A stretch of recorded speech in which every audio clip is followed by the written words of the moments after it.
কোরআন হাদিসে গাছ প্রসঙ্গ যা বলা হয়েছে। মহান আল্লাহ তাঁর অসংখ্য নিয়ামতের মাধ্যমে পৃথিবীকে মানুষের বসবাসের উপযোগী করে তুলেছেন। সেই নিয়ামতগুলোর মধ্যে অন্যতম একটি হল গাছ।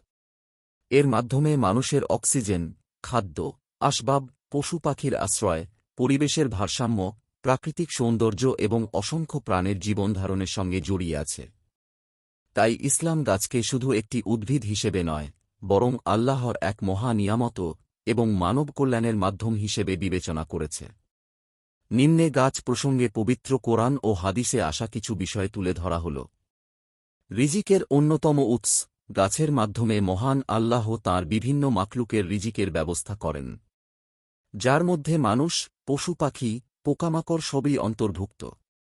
পবিত্র কোরআনে ইরশাদ হয়েছে, আর তিনিই সৃষ্টি করেছেন এমন বাগানসমূহ, যার কিছু মাচায় তোলা হয় আর কিছু তোলা হয় না, এবং খেজুর গাছ ও শস্য, যার স্বাদ বিভিন্ন রকম, জয়তুন ও আনার, যার কিছু দেখতে একরকম আর কিছু ভিন্ন রকম।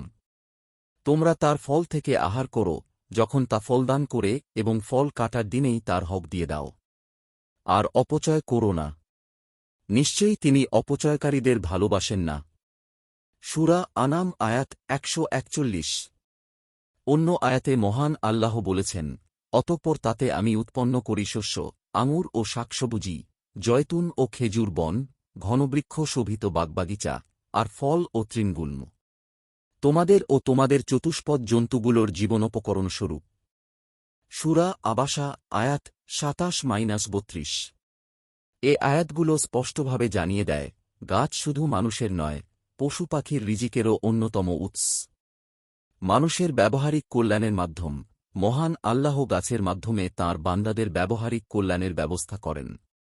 যেমন নূহ নৌকা তৈরি করেছিলেন বলে পবিত্র কোরআনে বর্ণিত আছে।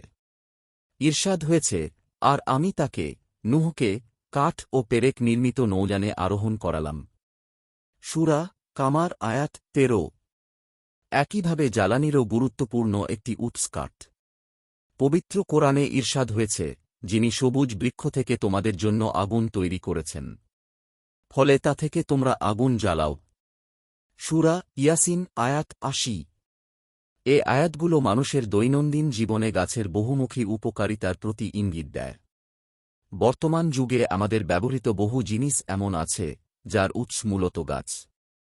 ছায়া দেয়, গাছের শীতল ছায়ায় ক্লান্ত মানুষ স্বস্তি পায়।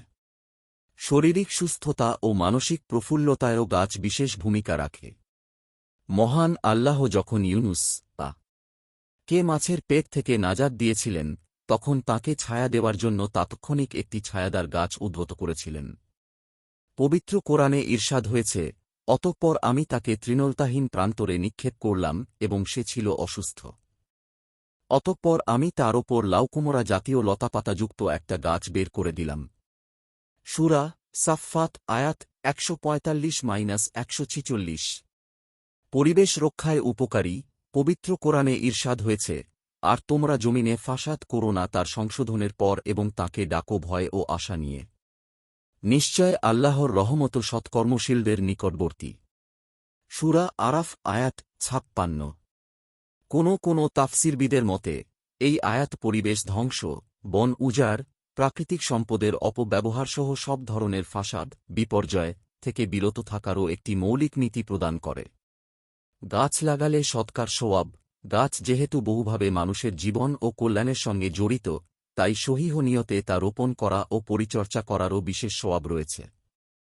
গাছ লাগানোর প্রতি উৎসাহ দিতে গিয়ে মহানবী বলেছেন, আনাস ইবনে মালিক থেকে বর্ণিত, মহানবী বলেছেন, যে কোনো মুসলিম ফলবান গাছ রোপণ করে কিংবা কোনো ফসল ফলায়, আর তা হতে পাখি কিংবা মানুষ বা চতুষ্পদ জন্তু খায়, তবে তা তার পক্ষ হতে সদকা বলে গণ্য হবে। বুখারী হাদিস 2320। এমনকি অন্য হাদিসে তিনি কিয়ামতের পূর্বক্ষণেও যদি কেউ গাছ লাগানোর সুযোগ পায়, তাহলেও যেন সে গাছটি রোপণ করে এ ব্যাপারে গুরুত্বারোপ করেছেন। মুসনাদে আহমাদ। অতএব আমাদের সবার উচিত পরিবেশের বন্ধু এই সম্পদ বৃদ্ধি, রক্ষা ও রক্ষণাবেক্ষণে যত্নবান হওয়া। আপনার একটি শেয়ার হয়তো কারো জীবন বদলে দিতে পারে। সাদকায়ে জারিয়া সওয়াব পেতে ভিডিওটি শেয়ার করুন। সোর্স: ইসলামী জীবন, কালের কণ্ঠ।